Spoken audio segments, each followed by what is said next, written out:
前几天我订阅数6万，我自己都吓一跳，因为我有讲一些比较热门的一些艺术家，知道有一个很厉害的，就是那个 Andy 哦，最近超红的，他2天就到220几万。有没有一个叫做 Andy Warhol？对，其实大家都知道，对不对？其实他，我这一看呢，其实还蛮多人叫 Andy 的，那而且都蛮有才华的，而且都很会赚钱，真的是很厉害的。好，我今天就来跟大家分享叫 Andy 的艺术家哦。其实我们都知道说取英文都有一个意思，对不对？其实我也不知道，然后我去看一下。这个 Andy 是什么意思？这个字是来自希腊文，勇敢圆融的意思，还有童心未泯、随和跟憨厚的意思。我看完憨厚，我都觉得哇塞，什么优点都是他。不是，这是一个特质，这样子就是仅供参考啦。然后其实每个人都有一个这个英文名字的一个背后的一个意义。好啦，那我们今天主要是来介绍这个叫 Andy 的这个艺术家。那第一个就是最有名，我们大家都知道，就是安迪沃荷，来自一个虔诚的天主教家庭，波普艺术的代表人物，出生于1926年8月6号。他最有名的是什么？过那个玛丽莲梦露。对，他最有名的代表就是玛丽莲梦露，这就最有名。还有金宝汤罐头，就是那个重复的这个概念。金宝汤罐头，版画是什么？就是重复的这个概念。对，它可以去套不同的一些颜色，这样。它有很多很有名的金句哦，就是你一定听过，在未来每个人都能成名15分钟，就是出自它。所以很多人就开始讲很多东西呀，就是自媒体啊，就是很爱运用它的话，因为要行销嘛，就自媒体超爱用的，那个课程都一定有。那太多的名言了，还有另外一句话，就是他自己讲说他自己是一个很没有内涵的艺术家。他说我没有内涵，我只是专心搞钱。对，他真的很爱钱，因为这就是讲他的这个价值观这样子齁。那我是觉得其实这个是蛮有意思的。他非常有才华，他是一个作家，然后也玩音乐哦，他也是一个制作，是一个电影的制片人。你看多么的有才华，他做这些作品，他主要就是在讲这个消费主义，还有一些媒体文化的一个现象。那他曾经拍卖的一个高价，就是大家最熟悉的玛丽莲梦露，他拍到了13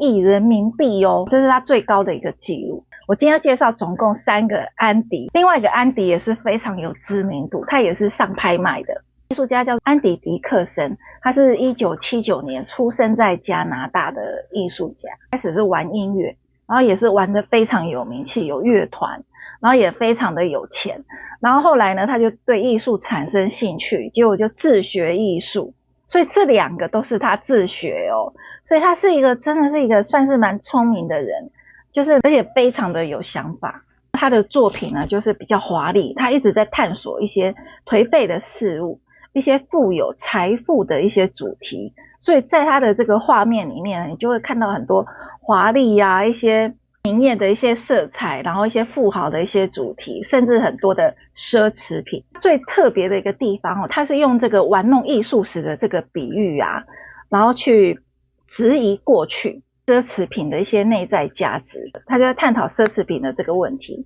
那他的画面都那种糖果色，非常的甜蜜。那他的这个作品其实就是有关于价值心理学的深刻研究。那你看到他的这个作品啊，你会发现说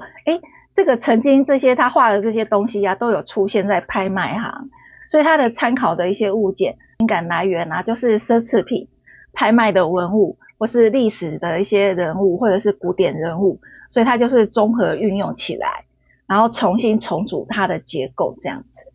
他对自己的经营是真的是非常的有一手，做什么他就是有办法成名成功，所以真的是也是很有商业头脑的一位艺术家。他的这个商业头脑是不输安迪沃荷的。然后另外一个艺术家也是非常的知名，这位艺术家叫做安迪·邓茨勒，是出生在瑞士，瑞士也是非常多知名的艺术人物。他是出生在1965。安迪·邓茨勒他的作品呢，其实非常的有辨识度。他的作品呢，都是来自那种社会案件啊，或者是一些历史图片，或者是他看到一些网络上的一些摄影图片，都是模糊有动态感的，是失真的。他的灵感来自法兰西·培根这些非常知名的英国表现主义艺术家。他创作这些动态笔触呢，他就是参考了新表现主义的一些技术，他主要是在表现一种即时感。那他的人物都是属于这种年轻世代的人，他描述在真实跟想象之间，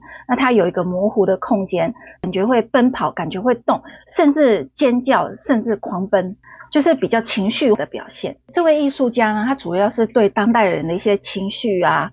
感情啊、复杂的情感，他加以诠释扭曲，就是比较现代人压抑的这些情感，作为一个抒发的一个对象。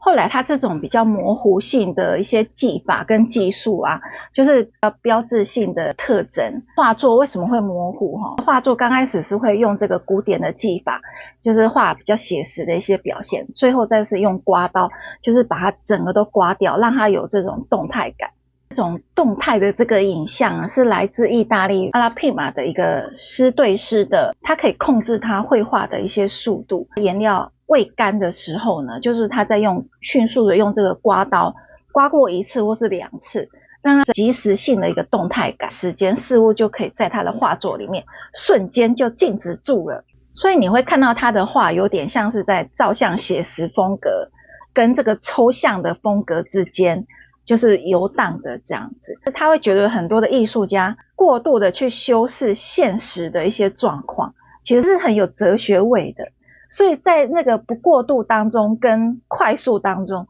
他要寻求一些平衡这样。我觉得这种状况其实是有一种不确定性，就是当你这样刷过去的时候，也可能会留下一些不完美，但是这些不完美就是会感觉就是有一种迷人的这种运动感。当他觉得不完美的时候呢，他就会觉得说他又用刮刀又再重叠一次，然后再用他特制的一个木头，就是再把它刷过去，直到他满意为止。这位安迪·邓茨呢，他目前就是在国际上也是有非常重要的个人地位哦，所以这3位艺术家都是非常知名。其实也有其他的安迪，但是这3位是比较知名的，所以分享给大家哦。所以刚好就是在这个时候呢，就是让我们一起来认识都叫安迪的艺术家哦。欢迎你底下留言哦，我们下次见，拜拜。